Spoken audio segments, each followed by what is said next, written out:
This podcast represents the opinions of the hosts of the Laugh Cry Club and guests on the show. The content here should not be taken as medical advice and is for informational purposes only. And because each person is so unique, please consult your healthcare professional for any medical questions. While we make every effort to ensure that the information we share is accurate, we welcome any comments, suggestions, or correction of errors. Welcome back, everybody, to the Laugh Cry Club. I'm Joy. I'm Rebecca. I'm Chelsea, and if you are an imperfect human who laughs and cries, then this podcast is for you or a friend or a loved one or maybe somebody who you just think, you could maybe be a little bit happier or more insightful if you listen to these three. A subtle hint. Yeah, A subtle hint. Therapists.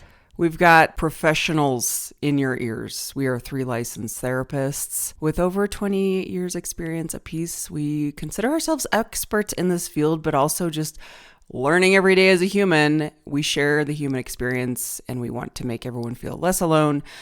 And this podcast is for you. So we're glad that you're here. Thank you so much for supporting us. We are at Laugh Cry Club on all the socials, and we start every episode with a laugh and a cry, and then we'll go into a topic of the week. This week we're talking about how to not abandon yourself and choose yourself every day. What the heck does that look like? So, Chelsea, who's going first? Well, this morning, and I might have already nominated Rebecca first last week, but she's slamming Red Bulls, y'all. It's 9 a.m. Yeah, she's ready. Slamming. She's like, it is Friday. Fuck yeah, Friday. Here I am. Friday. And she's ready to party. Yeah. And so because of the yays and the partying and the Red Bull, I'm inspired. And I'm like, Rebecca, what you got? What you got? Give us all the hot goss of your laugh and your cry. The whole hot goss. All the hot goss. Spill the tea. Spill the Red Bull. I'm going to. I actually have a couple of laughs. So I'll start with one and we'll see how long it takes. But okay, it's a laugh and a cry, Rebecca. well, I know, but this week has been like, do you ever have those weeks where you're just like, everything is extremely comical and you're like, Yeah. I love it that. can't get better than this. Oh my It's God. so good. But, Okay. I yeah. love that. It starts with a cry. So my dog Fritz has he's been struggling for like the last few months. Like a couple months we took him to like the emergency vet place in the middle of the night. But anyway, he's been having what we think are seizures. So the vet's always like, make sure you can record them, but you're always so panicked, Yeah, right? it's And really like so soothing hard, your yeah. dog, and it's like, yeah. So we've recorded a few of them, and so anyway, we called. They're like, she's like, oh yeah, bring him in today. I've got time. So we took him in, and she did look at all the videos, and just because he's been vomiting prior to having them, and then he's kind of out of it. So he's like going through all the stages of a seizure. It's not grand mal, but it is a type of a seizure. So she's like, we're going to go ahead and start him on meds, seizure medication, so that it doesn't get to the point where it's like a grand mal or like he can't stop seizing. So that's a sad thing. I mean, at least he's, we caught it, and we get him good vet care. So we're at the vet's office. Okay. And you're in the little room.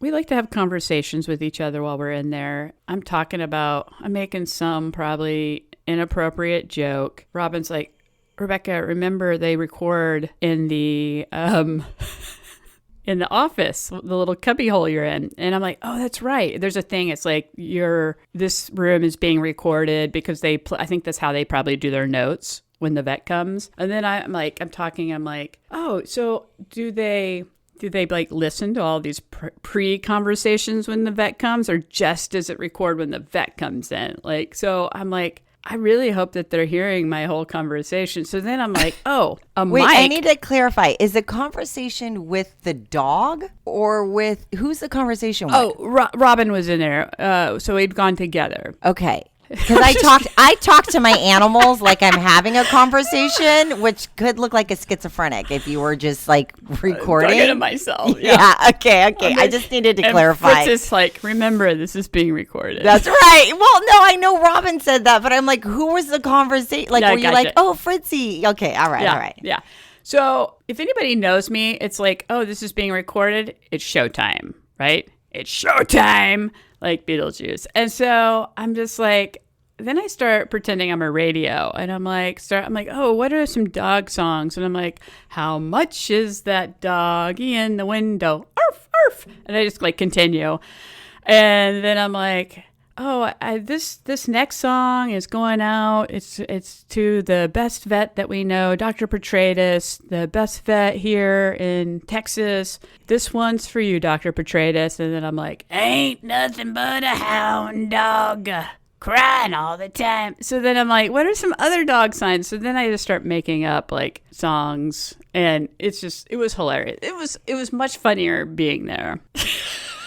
Okay, so hold on. Now, do we know? Do they have all of these don't songs know. recorded? I Oh my God, wish- hope I they should do. have asked her, because I want to know, like, how much do you all listen? Like, do you all I would listen to this? imagine Or? they don't unless it's interesting. But if you were singing, I would be like, listen to this crazy lunatic. But I think it's just Oh like my the God, AI obsessed. transcribing. So maybe it's just like the AI transcribing is saying owner think breaks so. into You ain't hound nothing dog. but a hound dog. Yeah. But it's picking up everything I've said. But anyway, I'm just, I need to ask sometime. But I just it cracks me up. So every time I like try to do a performance while I'm there, because I know it's being recorded. But I need to ask Dr. Petratus next time, like, do you ever listen to this? Because you really should, because I'm like singing songs dedicated to you. Like, I'm a radio station.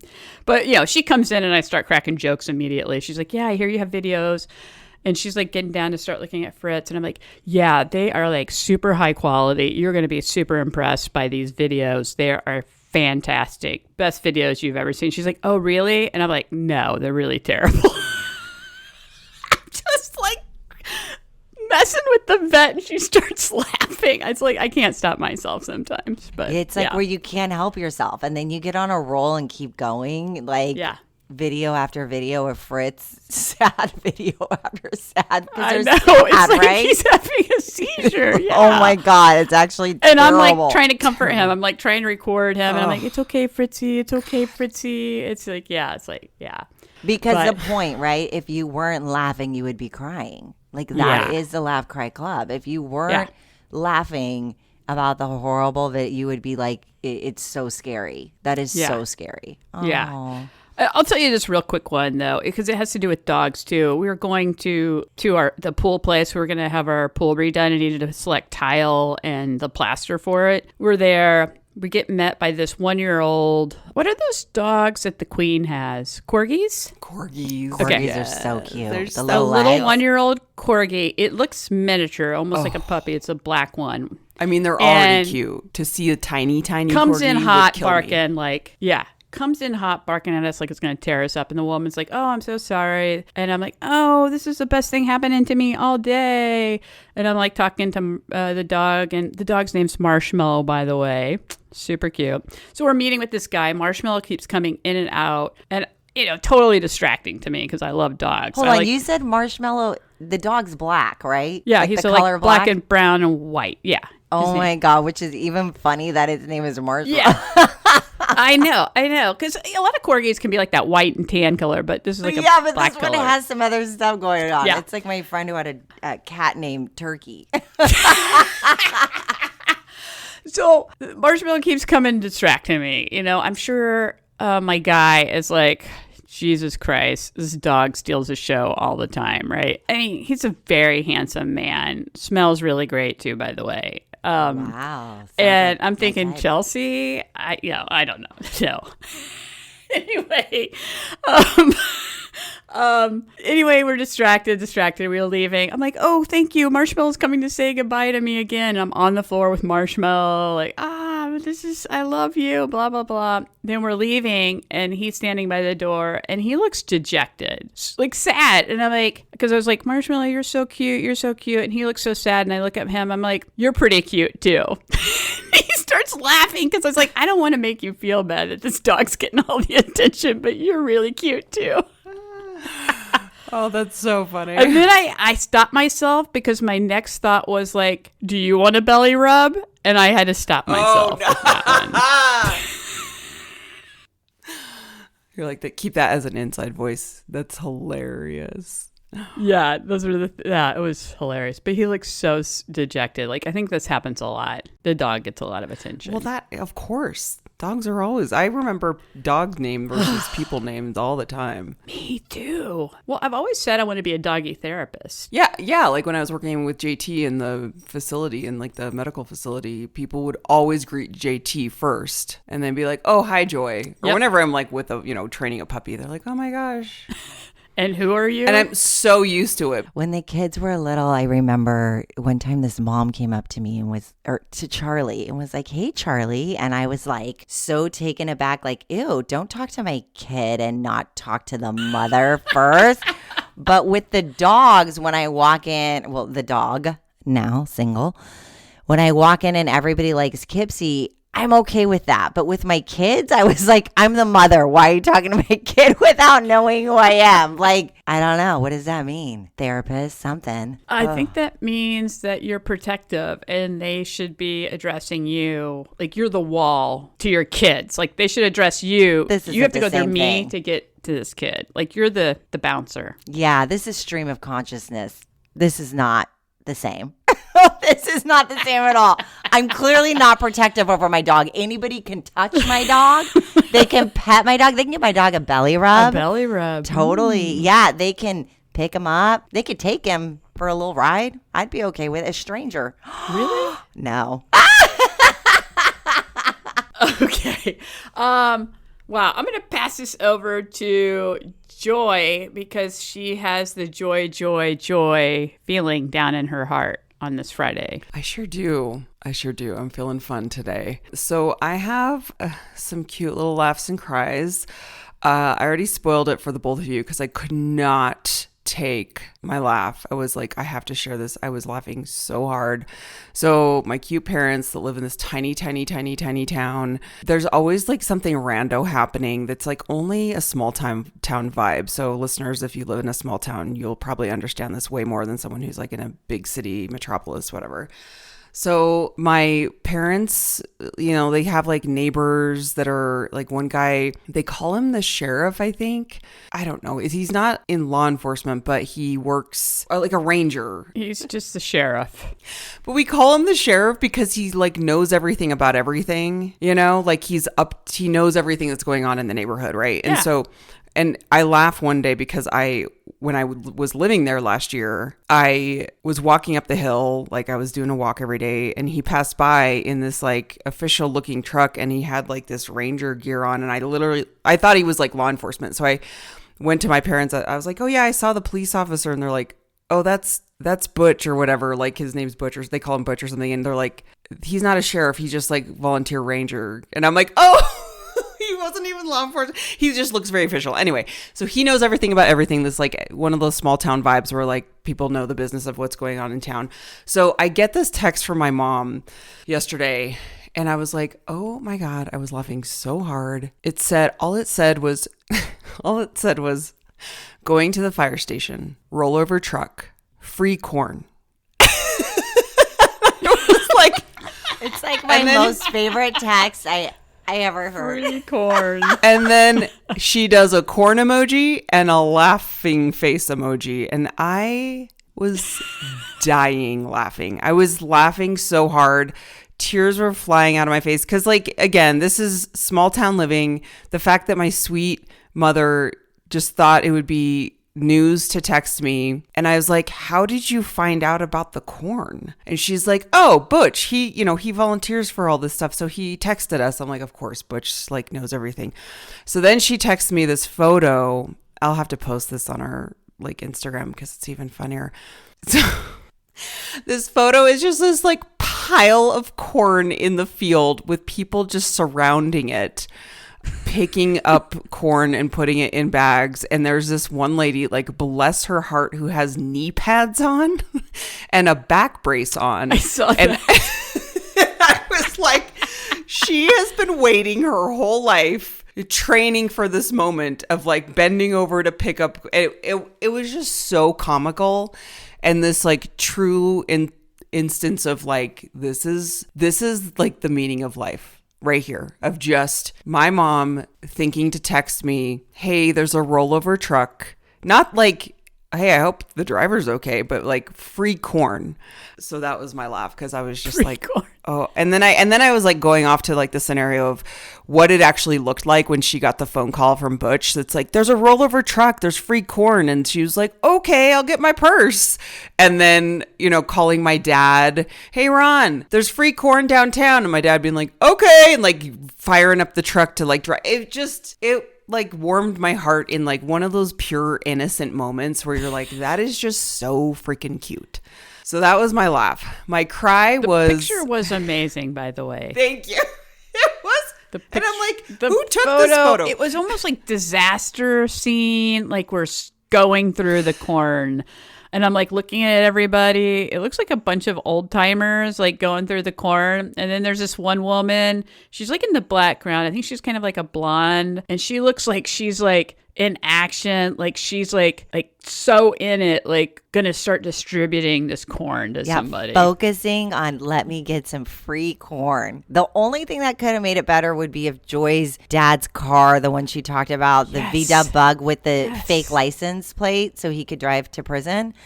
From last time's episode, that's the only thing that made it better. If the trunk was open, just filled with corn.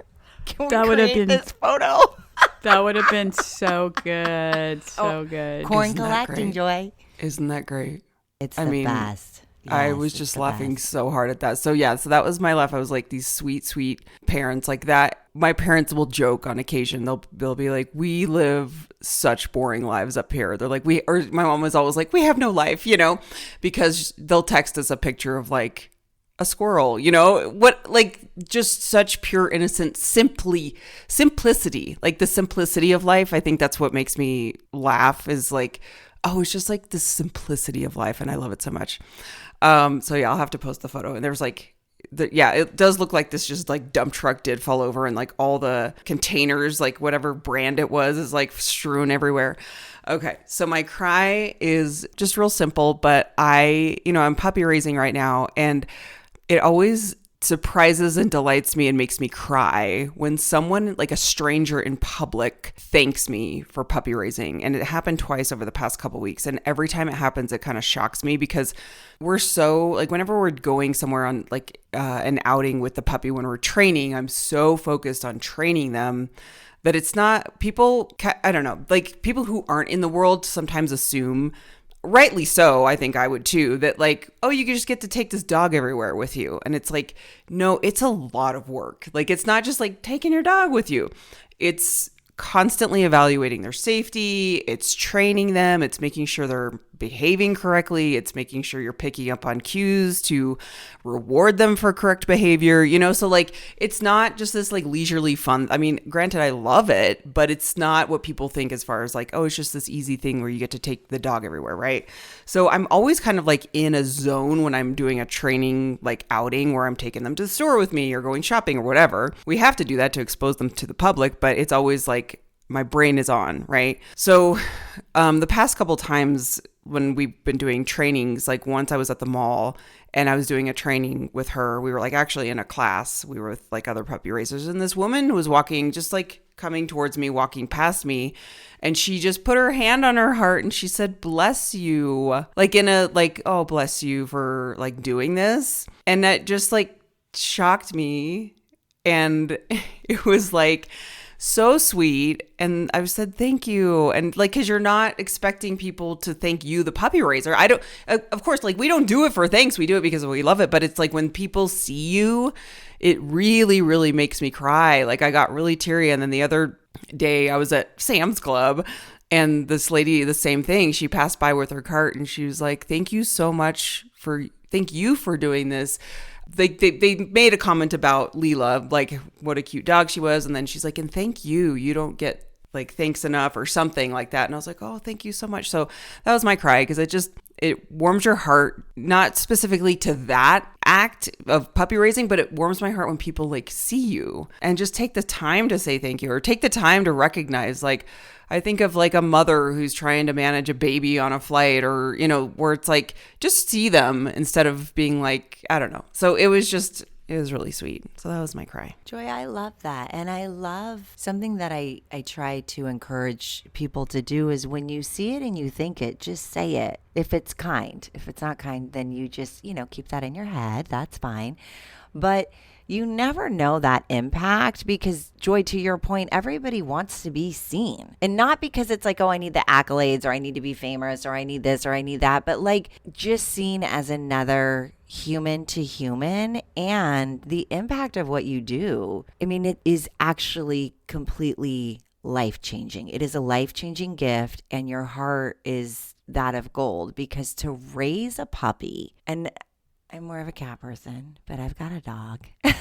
But to raise any animal and train it and teach it and do and then gift it, right? Like becomes a gift that's going to change somebody's life. Like your heart is being pulled at all times. Your heartstrings, I would imagine, are being pulled at all times. For someone to recognize that, it is a cry. It's huge to be seen because they're actually, in my opinion, they're seeing your heart. They're seeing the essence of the core of who you are. It's like getting caught in a good moment with a pause instead of a dismiss, right? So listeners, if you see something kind and loving, I think you just say the thing because look at the impact. It's amazing. Yeah, it's so true. Yeah, it's a really good reminder of really you don't know how much of an impact you could have by saying something to someone, saying something kind. Okay, Chelsea, laugh and a cry, Miss Beautiful Bathrobe Well, Girl. mine goes along. I'm in my bathrobe, y'all. This is my new thing. I don't know if it's my new thing. It's a thing right now. But my laugh and my cry is about seeing other humans. Actually, it goes along with Joy, but it's flipped a little bit. So my laugh and cry go together. So my daughter had a tournament in Birmingham. And for listeners, if you've been a listener, you know that my husband had the last year and a half of treatment in Birmingham for his stage 4 cancer. So we were in Birmingham a lot. It's about a 4.5 hour drive. And we got, we would talk about like our hopes and dreams. We would talk about, like we were so hopeful, like, oh, you're getting chemo. Like that's one step in the right direction, or we're going to get these results. This is one step in the right direction. Like these drives were filled with anticipation and optimism. And then the rides home were sometimes bleak and dark if we didn't get good news, but we were always together in this process, which made it very, very meaningful. And so I have not made this drive since Steve died. And I woke up that morning and I couldn't stop crying. So I'm like, just journal, write, do your thing. Couldn't stop crying. Went to the gym. Somebody asked me how I was doing. Started ugly crying. Came home, took a shower, kept crying. And I was like, oh my gosh, it was like living in, if anybody has trauma or grief, it was the ultimate anticipation trigger of knowing what was coming. And me being like, just keep crying, keep feeling your feelings and you'll be fine. The drive took me about 6 hours. Every sign I saw reminded me of Steve. Every gas station reminded me of Steve. The drive is very straight. It took me 6 hours. I had to pull over a few times because I thought I was going to vomit. I was like sick to my stomach. It was really, really, really brutal. And I didn't want to go to this volleyball thing. I did not want to be in Birmingham. There was so much trauma from living in that hospital the last 9 weeks were just full trauma. The next day or that drive up, I was like, okay, I need to exposure therapy. I specialize in trauma, specialize in grief and loss. What do you need? You need to keep exposing yourself. So just do the hard thing. And when you don't know what to do, my rule is be of service. If I don't know what to do to help myself, help somebody else. So all I knew to help myself was exposure therapy and crying, talking to friends like Rebecca and I talked, like trying to get through this. So the next day I went and I'm like, I'm going to the hospital. I'm going to floor P8, where Steve and I lived pretty much in various rooms for 9 weeks. And I bought a huge thing of potted flowers and 4,000 cookies and pastries and baked goods and a card that I wrote this message to his team, his treatment team, the liver team, because the liver team's all on the same floor. And I parked on the third floor where I always parked, because when you're in this kind of chaos, your brain doesn't work properly. So I would always forget where I parked. So I knew always park on on 3, and like you'll never lose your car, because the first few times I went, I lost the car for like hours. So I parked in the same place. I walked in through the same place. I took the same elevator. I did everything the same that I had done. And I'm like, I don't even know if they're going to recognize me, right? Like, who's working? I don't know. But I walked in and immediately they all recognized me. And these were the living angels who took care of my husband, who bathed him, who cleaned him up, who helped him try to walk, who advocated for him, who worked as a team. And they're living angels. And they were so happy to see me. I was so happy to see them. I saw like one of my favorite nurses, and I knew she was planning on getting engaged. So I was like, did you get the ring? She's like, I got the ring. And it was like, how's so-and-so's kid doing? And I'm here, you're not my family, but you're so familial to me because we lived here and the love that you gave. And so they stood. There was probably 9 people, and more people kept coming up because it was like the time where they're going to do shift change. So they're like doing notes and all that. And everybody stood, and one by one, they hugged me and said something nice to me and cried with me. And it was so beautiful. And I wanted them to be seen. That was my point. I wanted them to know like what you did really mattered. And I think about each of you every day. And then my laugh was, I said, I brought you these gifts and I wasn't trying to give you diabetes because I brought so many sweets. And I realized like I didn't bring one, like I could have brought like a fruit tray or something else, but I was like, I really appreciate you. And then I look at all the shit I brought and I was like, and I really hope I don't give any of you diabetes. That was it. And we all just started laughing. And on that note, true to who I am, I did a pivot. And I just said, I love y'all, and I hope you know how much you matter. And then I left. It was, and then I walked down the stairs because that's what I used to do. I would take the elevator up and then walk down the stairs, try and like release or, discharge some energy. And I fell apart, but in the most beautiful, beautiful way, because I think of the bigger picture, like Joy, you with your dog, what you do, right? The dogs that puppy raising. I think about these medical professionals. I think about what that's like to fight so hard for someone to live and for them to not live. And then I think about clients I've worked with as a professional, professionally, and like, I wonder how they're doing. I wonder if they're okay. I wonder, you wonder. And so it felt nice. It felt nice to maybe take that wonder out. Like, I'm okay. I mean, it's fucked, but I'm okay. And like, what you did will always carry with me. And like, thank you. Thank you. That's how I felt. So that was my big laugh, big cry. And I felt the next day I woke up and I felt really clear. It was like I needed to expose myself and immerse myself and desensitize it. So when I drive again, and when I drove home, I was actually neutral. I was totally fine. I went to the Trader Joe's Steve and I always went to. It was totally fine. It was like I needed to face it and put myself in it and make it something else, which was to be of service. Mm-hmm. So that was my full laugh cry, a whole circle. Ugh. Chelsea, that is so powerful. What an amazing example of choosing to go into the hard thing, which is so freaking hard to do, where you're like, I'm going to face this. I'm going to do this. I'm going to go through the tunnel of fucking difficult emotions. I have to reiterate the shout out to medical professionals. Like, holy cow. I still think of this one when my grandma passed away.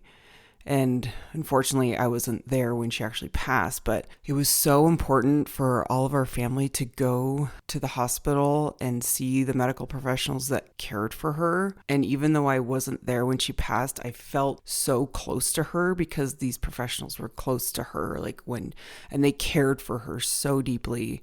And there's just like, and I still think of them. I have it like picture in my head. This was 7 years ago. And so medical professionals out there just know how much of a difference, like you're a part of our stories in ways that you will never know forever. And what a gift you are. And I know there's so much burnout in that field too, but like, I hope that our appreciation and the people that tell you, like you bringing cookies and like showing up, that they really feel that and hear that, and that it energizes them, because it's just so priceless. It's so priceless. It's almost like they become part of like the family in a way, even though like you don't see them ever again. It's almost like you feel like they're a part of your family. It's like reminds me of the fabric, like the thread of the fabric of being human, right? Yeah. Like we have different threads that impact us and make up that warm, comforting blanket when we need it. And people have no idea how they could be a thread or if they were a thread. So if someone was a thread in your fabric, in your blanket, and comforted you during a time, say the thing. Just say the thing. So this might be an opportunity. Yeah, say the thing to pivot into how to be your own blanket. How to make most of your blanket threads that are your threads, because you're choosing yourself every day, whether that's in relationships, whether that's in work, whether that's in how do you show up and authentically choose you. That's what we're talking about. That's what we're talking about today. The part that comes to I've been thinking about this, and I was like, where does this show up in our lives? So maybe giving personal examples, but where it's easiest to abandon ourselves is, I'm reflecting on times in my life where you like want acceptance or you feel not as secure. That showed up for me big time in like romantic relationships, where you want so badly for someone to love you, accept you, you want the relationship to last, that you will abandon yourself to make it work. Same with a job. There have been plenty of times, especially early in my career, where I didn't speak up, I didn't say the thing, I didn't advocate for myself because I was scared of losing my job. That's your livelihood. And so you're kind of like in these situations where it's like, those are I think the big ones. Those are probably the big ones, but like the small ones is like lately I've been reflecting a lot on the past handful of episodes that we've done, where we've talked about these baby steps of showing up for yourself, making these small changes. I can't tell you how many times I've been thinking about tracks. And as I'm doing this coaching program that I mentioned, I've been listening to a lot of neuroscience around how the brain works. A lot of what we talk about too, of like how our brain is wired and how we develop habits or change habits. And so it's been really hard, but I'm like, I will not abandon myself. Every time I have a happy thought, I will not abandon myself by sabotaging it and going negative. Because I will have a happy thought and then I'll be like, but it's not going to last. But it's probably not going to work out. Like there's always like this. And I'm like, no, I'm not. That to me is like the self-abandonment, like the self-sabotage. So those are kind of the smaller scale ones, but I'm curious to know if like how it shows up for you. Joy, I want to add on one thing, what you said, the happy thought. So we'll go back to the psychology, right? That the brain is wired, negativity bias for our survival. We want to stay really comfortable. So a little tip and trick, when you get the happy thought and you want to dismiss it, you can add to it by being grateful. And it can be as simple as, I feel really good. And instead of I feel really good, what am I going to feel really bad? I feel really good. And man, I'm grateful that I get this right now. This is a micro, I call them micro moments, which I don't think is a clinical term, but like these little tiny moments where you get to like breathe a little deeper. You get to like have that little aha. You get to look at that squirrel or the corn that fell out of the truck. And you're like, this is living, baby, right? And so we add the gratitude to it, because the gratitude is all the little things, and that can build on the happiness. So when you have the happiness, then try to keep reinforcing it with the gratitude. And one of the things I also like is before you go to bed at night, and this is not my invention, this is from something I read somewhere, but I practice it now. Before you go to bed at night, you reflect on your day and all the good things that happened. If you do that every night before you go to bed, you naturally start to rewire your brain to see the good stuff, because you're holding yourself accountable to talk about the best part of your day or think about it. Like I used to do it with the kids. We did it with Steve all the time. Like, babe, what was the best part of your day? And we did in the hospital. I remember him being like, it's right. Like, this is it right now. I remember once that was the best part, because the whole day it was fucking terrible. But in that moment, me asking him that and us having that conversation, oh my God, you get it makes me cry. You get so much gratitude just by thinking what was the best part? And then you start to train your brain to find it. And that has saved my life many, many, many times. So I did want to add those tips and tricks to listeners. Gratitude when you have the happy, to kind of keep that going. And then start to reflect at the end of the day. What were the best parts of your day? What did you enjoy? And your best part of your day may just be that time to sit and think because you finally got to take a breath and pause, right? But we want to collect those micro moments like a savings account. So you're building your savings account with all these little micro moments. So then when you get into like, oh my gosh, a recession, you're like, I'm going to be all right. I don't love this, but I've got some reserves. So there's some tips and tricks. I love that, Chelsea. And I love how you got all like economics with it. Like, that's so cool. I love it. I think that's something I need to do. I'm going to start doing is like you're talking about that reflection because it sounds awesome. And I don't do it. I end up scrolling the news. I don't know why I do it, but I think in a way, a habit. I don't know why I do it. Yeah, it's a habit. It's my habit. Right? You're right. It's a habit. Yeah. It's a habit. And I was thinking about like small ways that we end up abandoning ourselves and we don't even recognize it. And so I like started creating a list and I'm like, wow, like I do quite a bit of these. Like, and one of them is talking about like, scrolling on your phone instead of like resting. It's like, I think actually a lot of us get caught in that trap, one, because it's a bad habit, but it's taking us away. It's a distraction from what we really should be doing, which is maybe just being still and resting. And I do that one. And then hold on. Can I add to that one? Yeah. So when I think of that one, people will say, well, why is that abandonment? And it's abandonment because it's like noticing like what I know is best for me and I'm doing the opposite, right? So what I know is best for me, in your example, Rebecca, is I know what's best for me is that I need to rest. Right? I need to unwind, but I'm doing the opposite out of a habit, which is to jack myself up and not unwind by reading news, right? So it's knowing, and then you're doing the opposite. And that is a form of self-abandonment. So, we can empower ourselves. And this is another tip and trick. We can empower ourselves to, like I always say, like people like Benji, like, well, then buy the box of See's candy and sit down and enjoy it. Like if you're like, you don't get to say, I shouldn't be doing this and then beat yourself up because you did. You need to sit down and say, I'm going to read the news because I want to read the news. Right? Then we take out the should and we make it more empowered. I guess that's what I'm trying to say. So if we know we're kind of abandoning, then find a way to not make it abandoning yourself.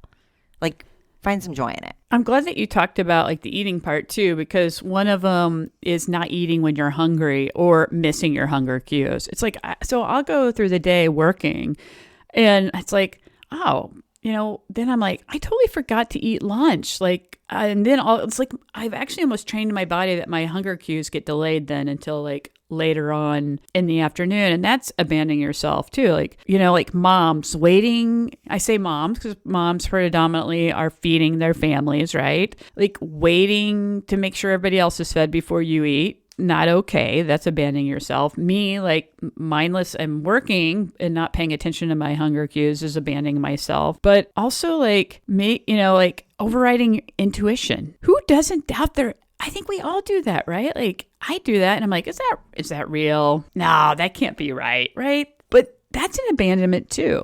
Because you're not allowing yourself to sense things. And we teach our kids, we unwire their intuition, and that's why we doubt it. So kids, right?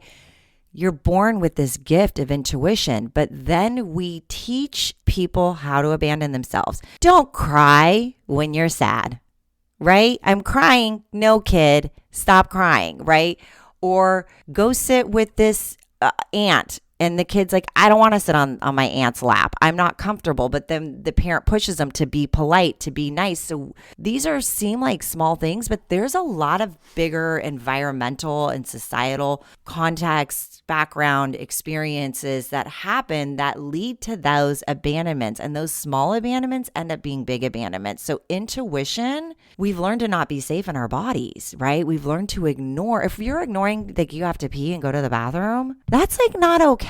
But we teach people that. Like that's a basic, like, how comfortable can you be working if you're like, oh my God, I'm going to pee my pants right now? Like, not that comfortable, but we've gotten used to that sort of discomfort, which leads to all these other things that we stack up with self-abandonment, right? I'm not going to take care of myself. I'm going to make myself invisible because I don't want to make the person in front of me uncomfortable, or I don't want to inconvenience that person, right? All of these things we learn as kids, and then we practice them over and over. They become habits. Can I ask you guys a quick question? Have you ever been in a session and are like, I really have got to go to the bathroom, or I'm really hungry, and you don't get up and you say, I have got to take a moment because we're worried about what our client may think of us if I take a moment away? 1,000,000 times. I know. Why do I mean, it's like almost like it's ingrained in us to put I want to put my client first, right? In a lot of ways, because I am providing a service at that point, but we shouldn't neglect our bodily needs. Like, let's normalize it. Like, I need to take a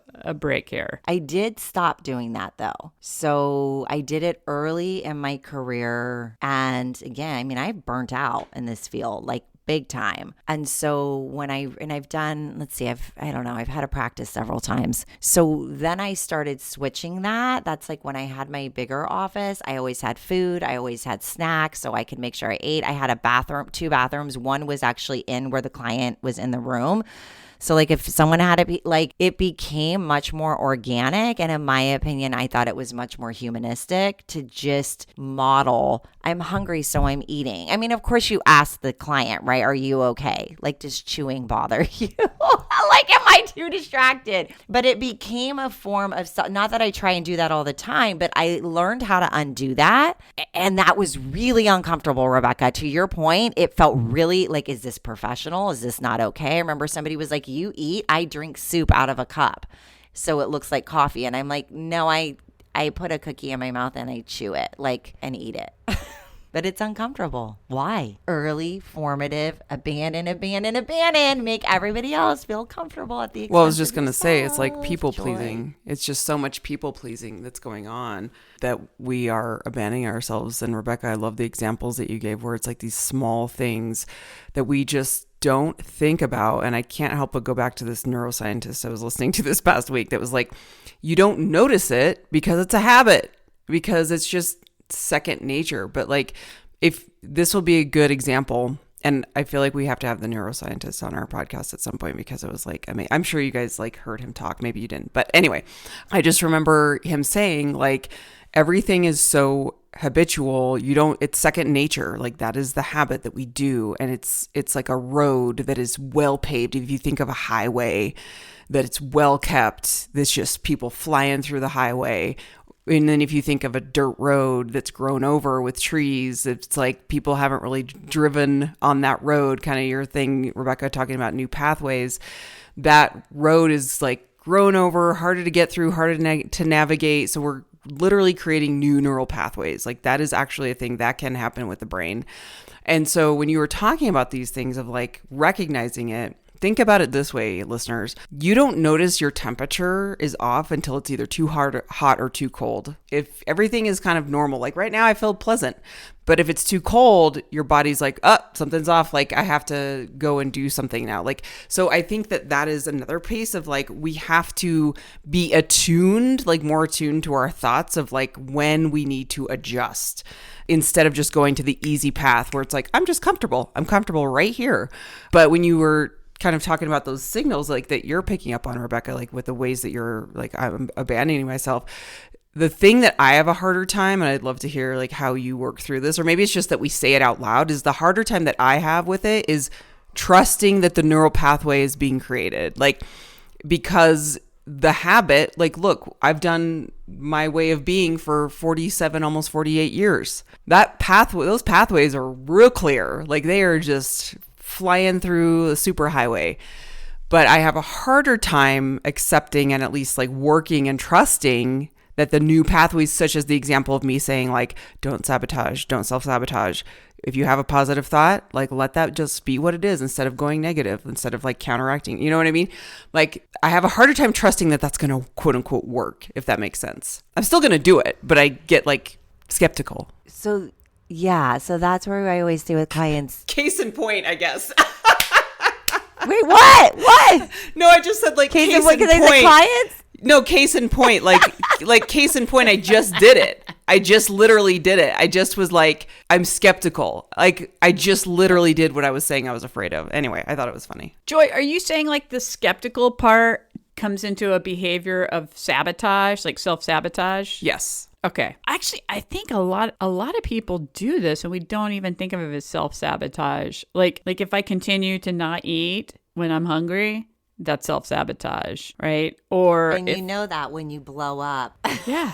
You have you get hangry. Yeah. People get hangry and it's like, yeah, there's your clue, guys. Yeah. I think we have to go back to the brain and we have to keep recognizing this is normal. And then we have to start changing what our comfortability level is. And so we have to be willing to be a little bit, teeny tiny bit uncomfortable in order to not abandon ourselves. The more consistent we are with that, the easier it gets. The first time you're in a meeting and all of a sudden you're like, I need to run and pee because I forgot about it. And you go, I'll be right back. It's going to be really uncomfortable that you did that. And hopefully you don't have to do that a whole bunch of times, because now you're starting to think more about yourself, your body, what your needs are, and you start to learn to prepare. That can make a huge difference. So when we're thinking about it, we have to think about, can I loosen up my level of comfortability just a teeny tiny bit? Can I consider, Joy, you're saying are these new neural pathways actually building? Could I just say, yeah, they probably are. I don't know, but I'm going to keep showing up and every day do this teeniest, tiniest thing. And I think this is where I always go back to therapy or even coaching. If you work with a coach, I always go back to thinking about, we can talk about these things. We can process these things. We can get ahas. We can get new insights. We can get all of that. And then that's where we get the opportunity to change the behavior. So what we learn, where we pause, where we self-connect, now behaviorally, I get the opportunity to make this change. We know it's not going to be comfortable every time we make the change, but you start to pay attention. You start to slow down. You start to realize every day I have to pee at noon. I'm going to go before I meet with this person, right? Or you start to realize I have a happy thought and I immediately sabotage it. You get the observation. The observation gives you the opportunity to pause. The pause gives you an opportunity to change the behavior, to do something just a little teeny, eensy, weensy, tiny, different, consistently. That builds the new neural pathways in the brain. Done. We're all fixed. Just kidding. Yeah. I'm thinking about all the things I need to change right now, by the way. I'm thinking about so many. Yeah. I'm kind of thinking about it as alignment, right? It's like, so choosing yourself isn't abandonment. It's actually alignment. And so that's what, when we abandon ourselves in these very little ways or even bigger ways, we're not in alignment with our true selves, which leads to all kinds of things like physical health issues, mental health issues, relationship issues, job issues, just unhappiness, anxiety. And when we become more aligned with ourselves, it's actually better care. We're can almost, we were talking about medical providers and our appreciation for them. It's like we can almost become that for ourselves, and when we stop abandoning ourselves. I love that, Rebecca. It reminds me, when I self-reflect on where I abandoned myself and I look at those things, I think something that I have learned is, there's that saying, I don't know who said it. We teach people how to treat us. Who said that? I don't remember. It might be Maya Angelou, but we teach people how to treat us. And so something that really helps with not abandoning yourself is to teach other people about you. So for example, I don't like to gossip. So I'll just say that's not my thing. As opposed to making another person feel comfortable and listening, people will know that's not Chelsea's thing. I don't talk shit on my friends. I love my That's friends. a good That's not my example, thing, right? Yeah. So you can start to put those things out there. Everybody knows, my friends, if I don't get back to you, texting you or calling you, it's because I probably can't, or there's something else going on, or I'm just not in the framework. But they know that that's not a personal meaning I don't want, because they know, because I've said. And so you can start to teach people that, and that'll neutralize a lot of the people pleasing. I would say, it goes back to that Brene Brown quote we've probably used 100 times. Clear is kind. When you teach people who you are, you can stop abandoning yourself, because one, you're being clear, which is kind to them, but you're being clear with yourself. That's a great thing because it does take away the anxiety. It does take away the depression. It does take away that sort of numbing that we try and do, that shutting it down, the apathy. All of those things are coming because, we're not in alignment. To your point, Rebecca, when we lose that alignment, our bodies and minds are screaming at us like we're not okay. SOS, SOS. I think whoever gave the temperature gauge, right? Our temperature is out of whack. Start paying attention to when your temperature starts lowering. Start paying attention when it starts rising. Start slowing down. I think it kind of reminds me of a car. I love analogies. So, and if anybody's ever in therapy with me, I love analogies. But I think, so cars need alignments, right? Joy's dad would know about this. And if you don't have an alignment, crazy shit starts happening to your car, right? It doesn't drive right. Eventually, it's going to wreck your whole car. It's going to cost you a lot of money. And so it's part of your maintenance. Like alignment with yourself is super important because your wheels are going to fall off. You're probably going to lose your power steering at some point. I don't know. Your brakes will probably fail. The whole thing is going kapoots. So don't do that to yourself. Don't do that to yourself. And also start noticing when little things are off. Make sure that you're changing the windshield wipers. Don't let things just continue to get bad, because guess what? On the days when it's really, really cold or really, really hot is when I see the cars on the side of the road because they haven't been keeping up with their car. So you don't want to wait till things get real intense because you're going to have a breakdown. Gosh. You have to maintain. I love you. I love that you just took this to another level. I mean, we have talked about economics today. We have talked about auto mechanics, neuropsychology, and how to basically do self-care. Neuroscience, how to do self-care. Do not abandon yourself is is really the message here. Whew, I want to leave us on a really funny laugh. Okay. So my mother, who would get skincare done and all that kind of stuff, she used to talk about Botox and whatever stuff you do to your face. She would say, "Well, Chelsea, you wouldn't let the paint chip on your house, would you? Of course you would touch it up." That's how we're ending. Yep. Don't let the paint chip on the house, even if it means because you're just getting some Botox. Okay, guys? Yeah. Take care of those wrinkles. Yeah. Speaking of, I got a laser done last week, so I'm feeling real fresh. Oh my God, I saw that. Yeah. You'll have to see me in person to see how good my skin looks now. So listeners, next week we will be recording together in a person because we're going to be together. So I just want to give a heads up that the episode might drop a little later in the day just because depending on how I can edit it, and we're recording on this portable recorder. So just know that it might be a little bit of a late release, but we will release the episode because it's going to be IRL. We're going to be asking questions to one another of just a get to know you, which will be super fun.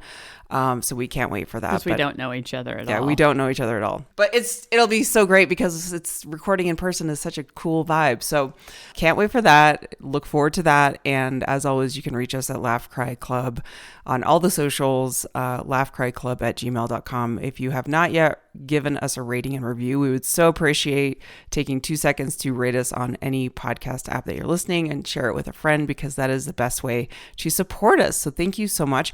We hope you get something out of the show. And if you do have any new insights, we would love to hear about it. We'd love to know if this has helped you in any way, how it's helped you. So give us a shout. And we love you so much for listening, and we'll see you next week. IRL. See Bye, ya. everybody. Bye. Bye. That's life, baby.